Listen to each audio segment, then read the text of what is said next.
Welcome to mother computer academy classes. আজকে আমরা যেটা শিখবো সেটা হলো ডেস্কটপের স্ক্রিনকে চারিদিকে মুভমেন্ট করা, অর্থাৎ ডান দিক, বাম দিক এবং উপরে এবং নিচে যদি মনিটরের স্ক্রিনকে আমরা রোটেট করতে চাই তাহলে কিভাবে করব। এর জন্য যে শর্টকাট আমরা ব্যবহার করব সেটি হলো control plus alt plus arrow keys.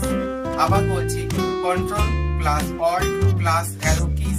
এই চারটে অ্যারো কিজের মাধ্যমে আমরা চারিদিকে মনিটরের স্ক্রিনকে রোটেট করতে পারবো। তাহলে চলো আমরা দেখে নিই কিভাবে করতে হবে।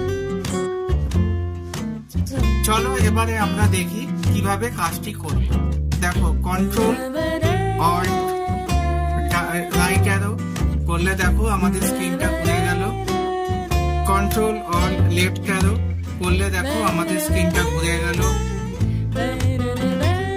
কন্ট্রোল অল্ট ডাউন অ্যারো করলে দেখো আমাদের স্ক্রিনটা ঘুরে গেল। দেখতে পাচ্ছ আমার স্ক্রিনটা ঘুরে গেল। আবার কন্ট্রোল অল্ট আপ অ্যারো করলে দেখো আমাদের স্ক্রিনটা ঘুরে গেল।